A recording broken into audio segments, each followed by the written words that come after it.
Hi, and welcome back. And welcome if you're new here. Over the past decade, we've heard a lot about American First. And even if you look back at the Reagan administration, you've heard that term too. But American First is a phrase that sounds patriotic, strong, and unifying.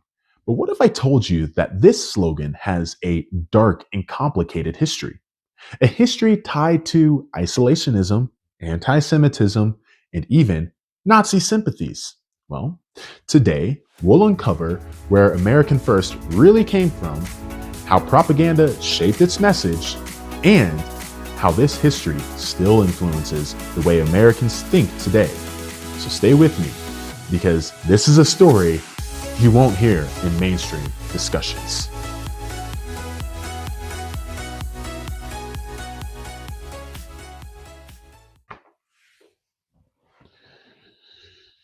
The origins of American First. Let's talk about that. The phrase American First isn't new. In fact, as I mentioned, it goes back over a century. It was first used in the early 1900s as a nationalist slogan, but it became famous during World War II, thanks to the American First Committee, or the AFC, a powerful organization that opposed U.S. involvement in the war. The AFC wasn't just about staying neutral. Many of its leaders openly sympathized with Nazi Germany and believed that America should avoid war at all costs, even if it meant ignoring the horrors that were happening in Europe. Think about that. One of the AFC's most famous members, Charles Lindbergh. That's right, the same Lindbergh who was an aviation hero. He stood in front of massive crowds and gave speeches warning against U.S. intervention, blaming foreign influences, especially Jewish people, for pushing America into war. He even praised Nazi Germany's military strength, saying that the U.S. could not match it. That's a little unsettling to think about, isn't it? This wasn't just political talk. These ideas played right into Nazi propaganda, which saw Lindbergh as an ally.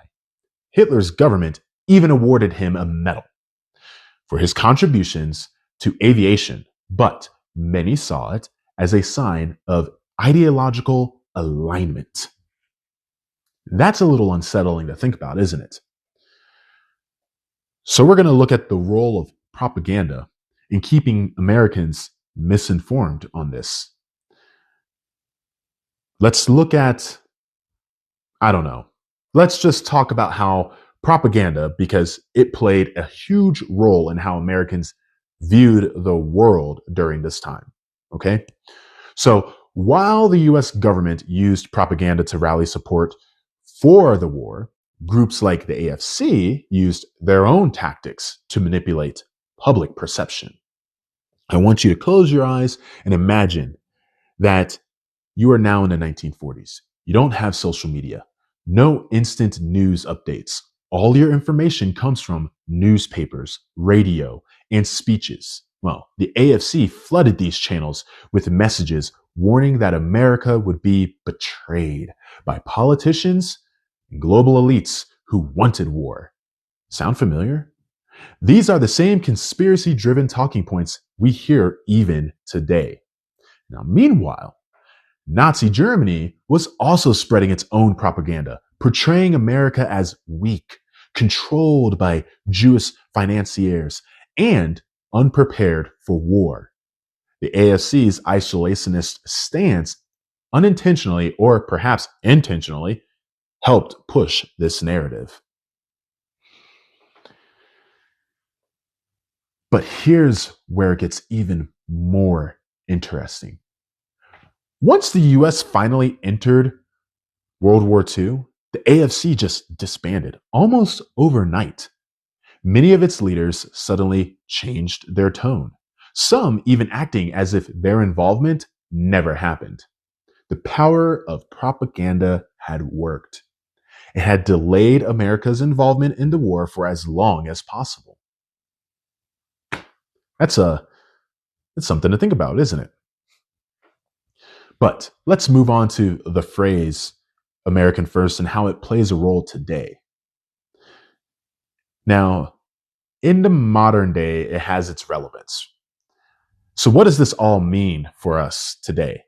The phrase American first has made a huge comeback in recent years.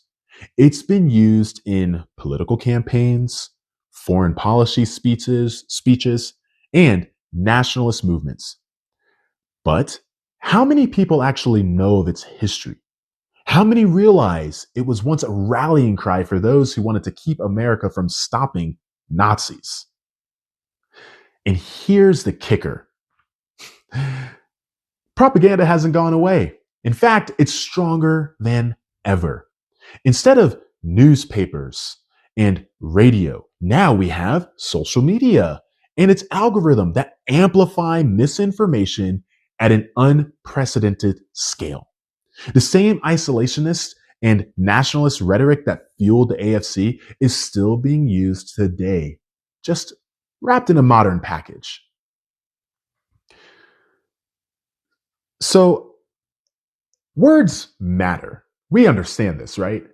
History matters. And understanding where slogans like American First come from help us see through the propaganda that continues to shape public opinion today. So, in conclusion, I'm going to give you my call to action, right? Let's look at what we can learn from all of this. The past isn't just a collection of old stories. It's a warning. It shows us how easily words and ideas can be twisted and how misinformation can spread and how history can repeat itself if we don't pay attention.